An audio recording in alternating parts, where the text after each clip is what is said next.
So welcome to the first Startup Centre Victoria meetup for 2024, and our very first special guest is Lindsay Callaway from Warral Maldon. Welcome, Lindsay. Thanks very much. Thanks for having me. Appreciate it. Well, we're here to hear about your journey, ask some specific questions about your business. It's about sharing business knowledge, which is what we like to do at Startup Centre Victoria. And of course, we're both on Dja Dja Wurrung land, and you know it very well through your business, which you're going to tell us a little bit more about. So let's just get started. Explain to us what Warral Maldon, and I'm not even sure, am I pronouncing it right? Please tell us what your business is all about. Yeah. All right. Well, thanks very much. Yeah, you pronounced it very well. Thank you. So Warral is an Indigenous name for bees and honey. It's not from this area. It's from up around Tamworth area originally. And Maldon is obviously tilting our hat to the providence of our town, our lovely historical town in central Victoria. So that's And where we build our factory. right. And the business, describe the business to us. So you've explained the name. Thank you. Very, very good connection with the introduction to country. So tell us what the business comprises of now in a snapshot. What is Warral Maldon?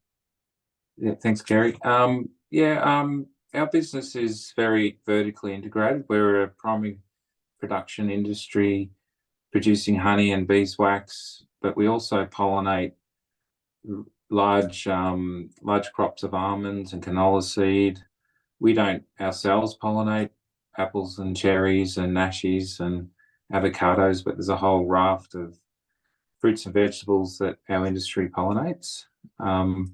So we also pack our own honey. We pack our honey under a global food standard, BRCGS, which we're proud to say that we've got a AA rating with that. So we're very much from treetop to tabletop. That's very much who we are. Part of our core values of tracking the honey and not just honey from treetop to tabletop. It's all about food security. So that's the first time I've heard that, treetop to tabletop. It's usually paddock to plate. So yeah, new one. And you're located, obviously, Maldon, Central Victoria. Have you been associated with that area? Why here? And I guess that leads into fifth generation. That part of why you're here. Yeah, that's right. So we've been based at our custom-built facility in Boundary Road, Maldon, for about 11 years now. Before that, we were up near Bendigo, and before that, we were in Gippsland. So I am fifth generation. So the first three generations were based in Gippsland, and then mum and dad moved up to Bendigo, and we operated out of there since the 60s. And yeah, then I eventually, about 11 years ago, I moved to Maldon. So you know the region well, and obviously your industry is out in the region, whichever part of Victoria it is. What's good about being fifth generation? Obviously, that has been their living, the bee industry. So there would be good and bad. What would be the challenges of being fifth generation? So have you thought about that before? I think I did think about that a lot in my early 20s. I did think about, am I doing this because it's generational, or am I doing this because I love it? And I thought long and hard about that, but eventually it became clear that I love the bush and I love chasing honey flows and beekeeping and all things that are linked to keeping bees. So that was a challenge for me, just to get a clear picture about, am I doing it just because I'm fifth generation or just because I love it? So in the end, I love it. So, and that certainly helps. But in a business context, it's not just a lifestyle business for you. What degree has it changed from your parents' time to where it is now? In that sort of, has it maintained at the same level, or is it a business you've built up?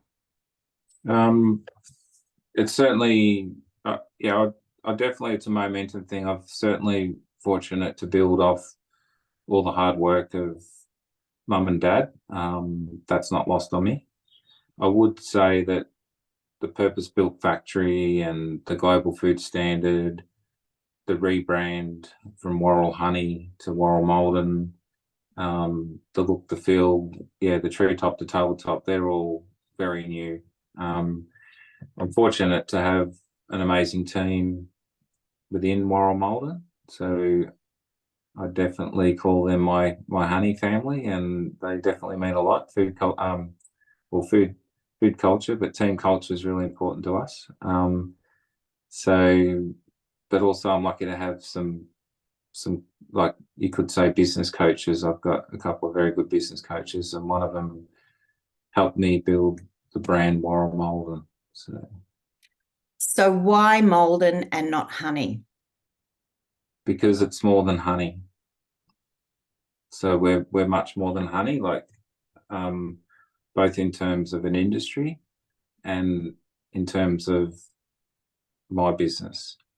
So my business pollinates, like I say, tens of millions of dollars worth of produce. I worked it out one day, roughly, back of envelope figures. In terms of almond canola seed, it runs into the tens, if not hundreds of millions of dollars worth of food that we directly pollinate. That's directly. So, and then we get paid for that. So we get paid to pollinate crops. And I believe that there's a big, bright future for pollination in the medium long term. So, so we're much more than honey. And as an industry, we're much more than honey as well. Honey is the carrot in front of the donkey, so to speak. It's in terms of the beekeeping industry, in terms of being pollinators and integral to food security. Yeah, the honey is sort of what keeps us interested and pays the way, but there's so much more than that.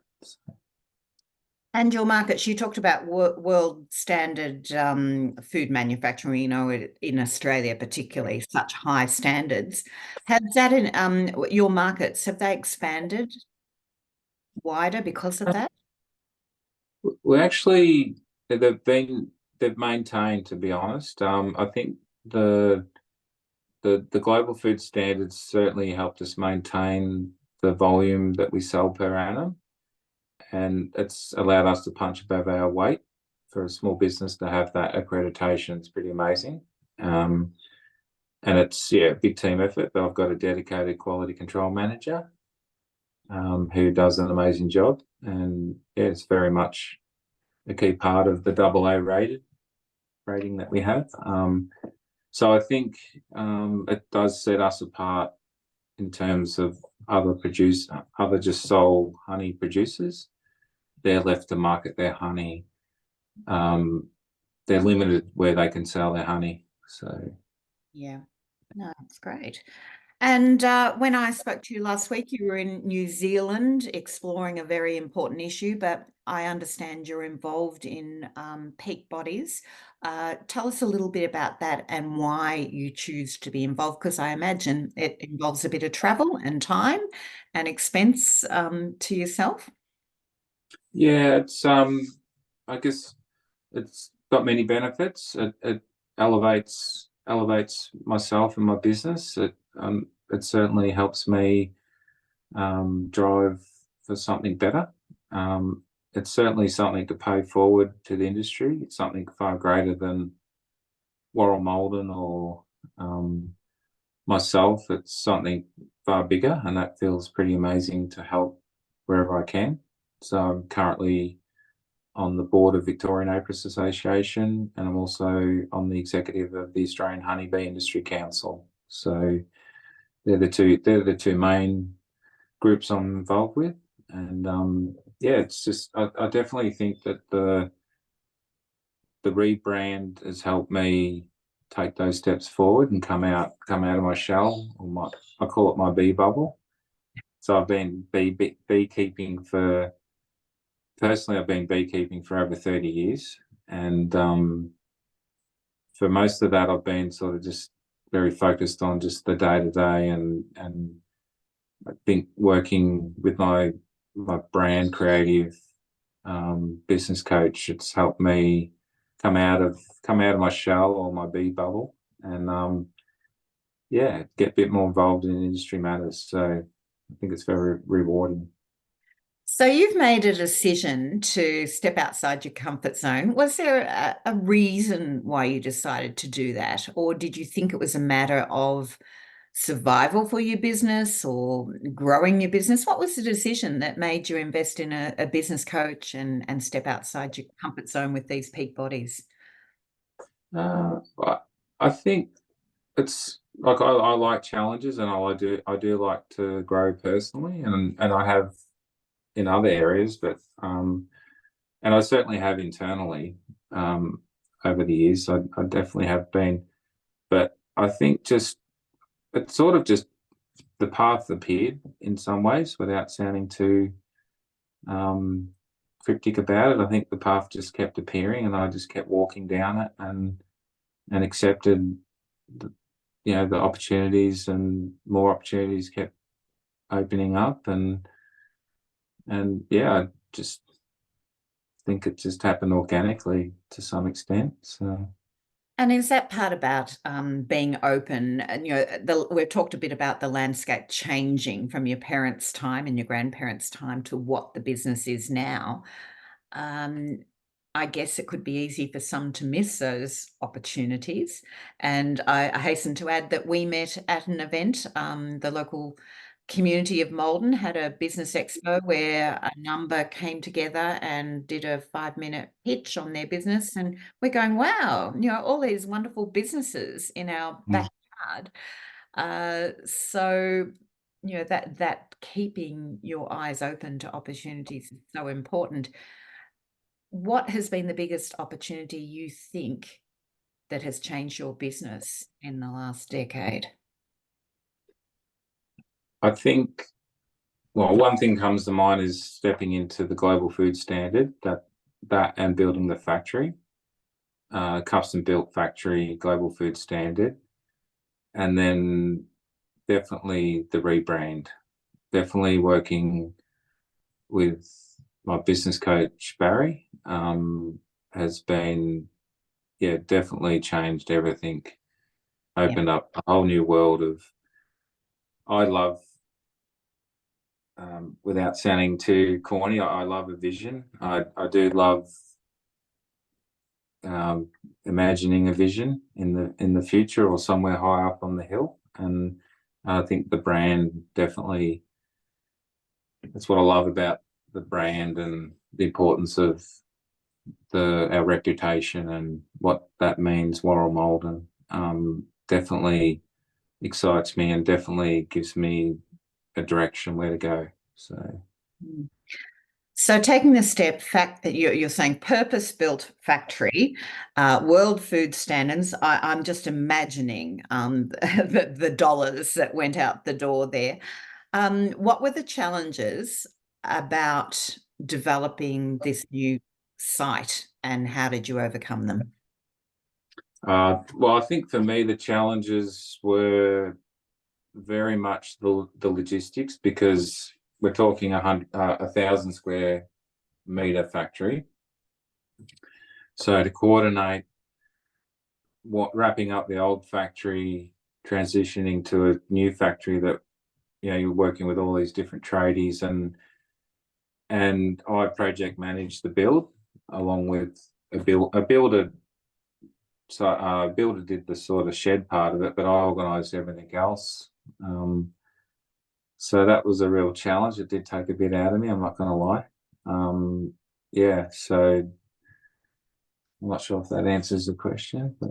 Well, I'm just wondering, did you go and look in other, where you were able, I guess through your peak bodies, you would have access to other places to see what they're doing? Or did you just do it in your head because you know what you knew what you needed? Bit of both. A bit of both. Like I did probably look at different setups, and I definitely visioned it and imagined it, and I drew it and I planned it, and I'm proud to say that it's actually at full capacity right now, and yeah, pretty much every square inch of it's in use, and um, I wish I built it bigger. I wish I I built won. it bigger. I wondered if you were going to say that. I'm about to extend it. So I'm going to extend under the roof another 9 meters, and then I'm going to extend out another 7 meters. So it's 27 meters long, the shed. So I'm also going to build another truck port out the back. So in terms of enclosed shed space, I'm going to probably add another 70% on top of what's there. So It must be doing well for you. Distribution, you mentioned trucks, and I've seen some photos of trucks on the Loddon Mallee investment website. I saw you were a case study and obviously a worthy recipient of their attention. Do you do your own distribution? Is transport part of your business model? it is for the bees. So my I think you can see in the background there, that's a load of bees at night. I think it's got a filter over it, but it's a load of our beehives heading up north. So internally, we transport our hives ourselves, and we have custom built trucks uh, that are our own invention. And I'm also proud to say that other beekeepers around Australia are now copying what I do. So that, in terms of my fulfillment, to have other beekeepers call me and download our spec sheet, we've paid it forward to the industry. So we've put it into a nice spec sheet on our website, and people can download all the bits and bobs how we did it and the dimensions, and yeah, there's other beekeepers literally doing the same thing now. So to take the lead in that, like, it's probably worth a lot more to me than any dollars or cents. So yeah. You're leaving your mark. And what about the end product, the honey? You produce that in your factory as well? Yeah, we within the factory, we extract the honey, filter the honey, pack the honey, store the honey, and dispatch. So the whole process is done within our factory, and then that's distributed by a local carrier, Chapman's Transport. So they've been with us a long time, and they do a great job. They're a local company in Castlemaine. So they take care of our product going out, and also, but yeah, I'd love to mention that all our honey is our honey from our hives, and we can track Track and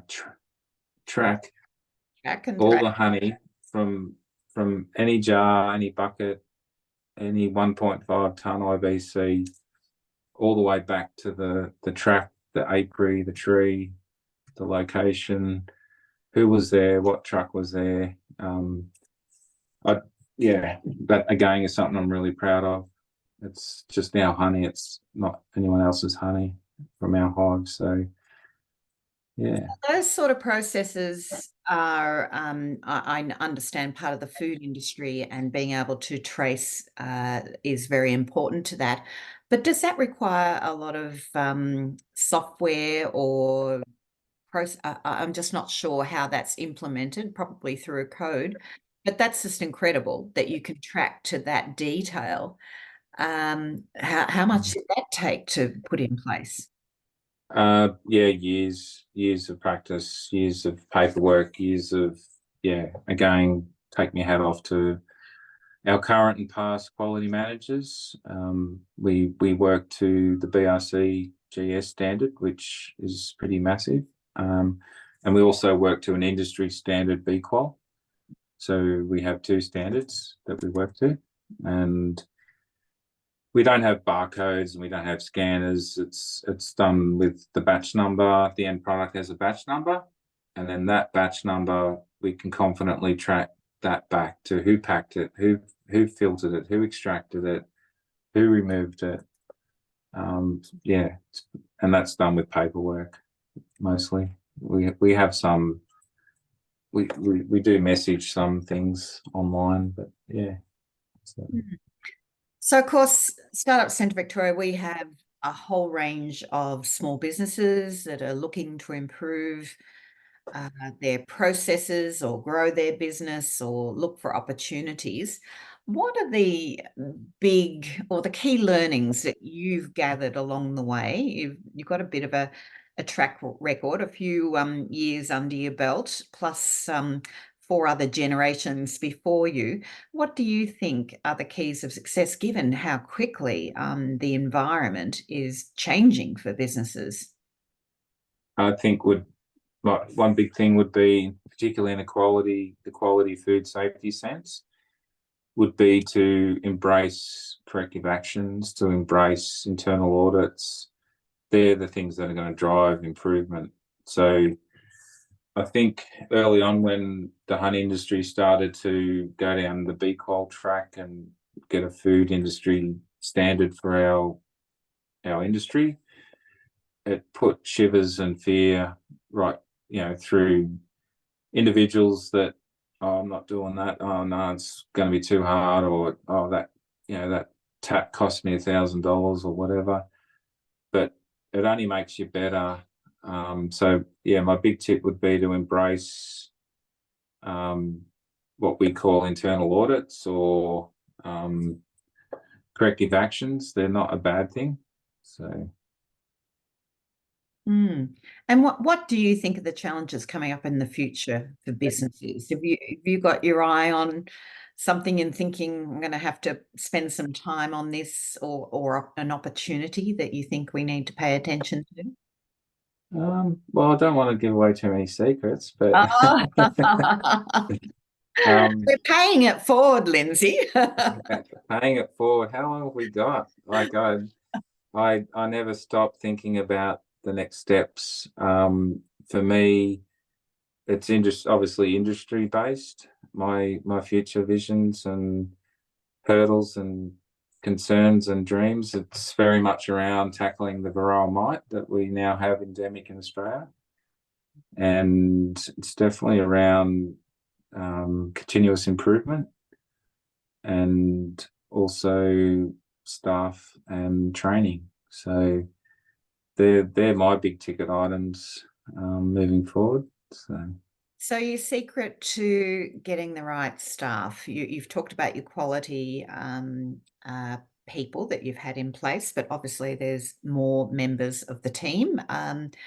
What do you think is the key to getting the right staff and keeping the right staff?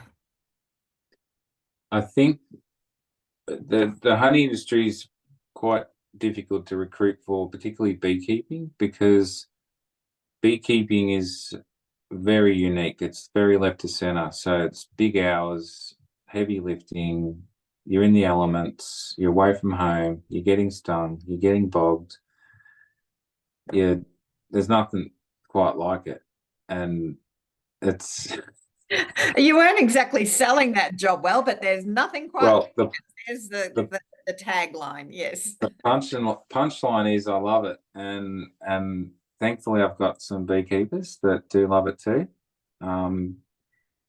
So I think probably where I'm getting to with that is beekeeping is very unique. So it's hard to recruit beekeepers. So what we've done in recent years is recruit the right people and then get them trained how we want them. If you get the right person and they're willing to get their truck license, willing to get their forklift license, willing to work away from home and do all the things that you need to do to be a beekeeper, you're more than halfway there. So it's about recruiting the right people.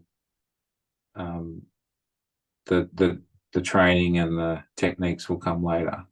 So we've also targeted tradies So instead of looking for beekeepers that aren't there, we've targeted people with trades. And the good thing about that is that they bring a skill. It may not be exactly what we need 24/7, but they've got a skill. They can work with tools. So we've had cooks, well, chefs, sorry, brickies, sheet metal workers, builders,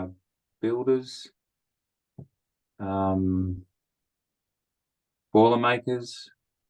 So and turn them all into beekeepers. So Who knew?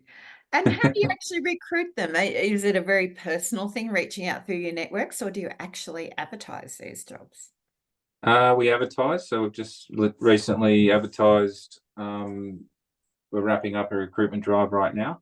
So we go through Seek, and we hold. I literally last Thursday and Friday I interviewed 16 people, and I'm in the process of putting on three more beekeepers. And it's a lot of heavy lifting.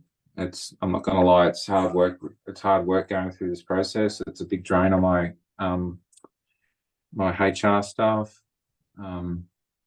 It's a big drain on me, but it's definitely worth it. We can't do it without my team.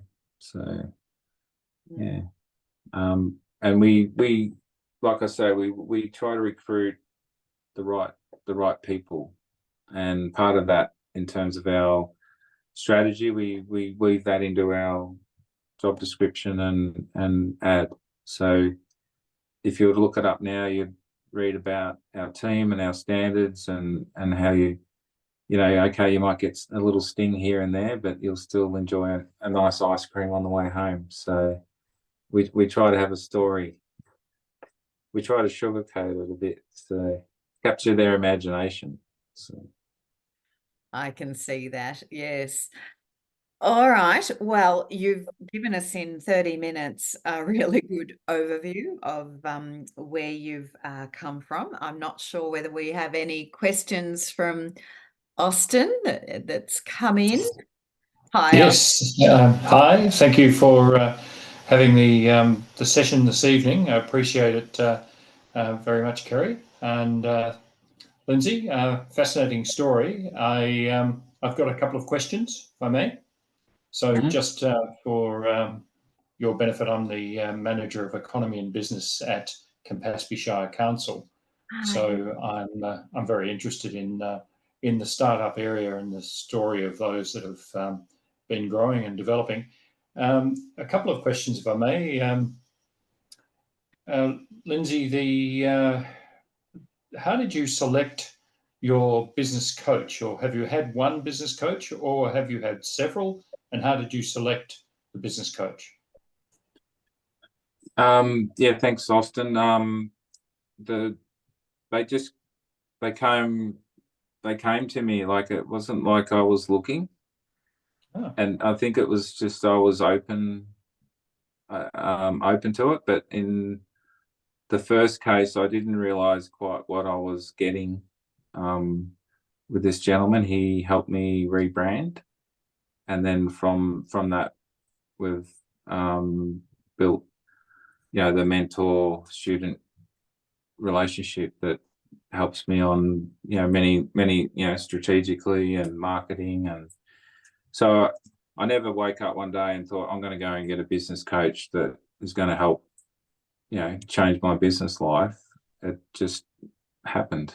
So Right. Okay. I thought that might have been a part of the startup central offer that they have of putting people in touch with business coaches. Is that the case, Kerry? Or we have mentors that we match, and those that go through our pre-accelerator program are also matched with a mentor, but anyone that is seeking assistance. So a business coach is different to a mentor, though.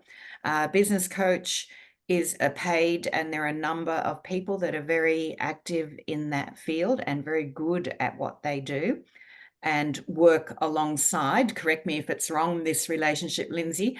I would be interested to know, how often did you meet? How did you establish that relationship? Obviously, it was a commitment to be there at a particular time. For how long? How did it work for you?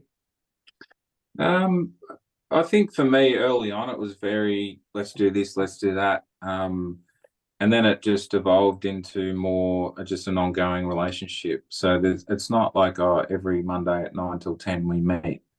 But I will say, like, forget how I've stumbled onto one or two. I highly recommend anyone to get either a mentor or business coach.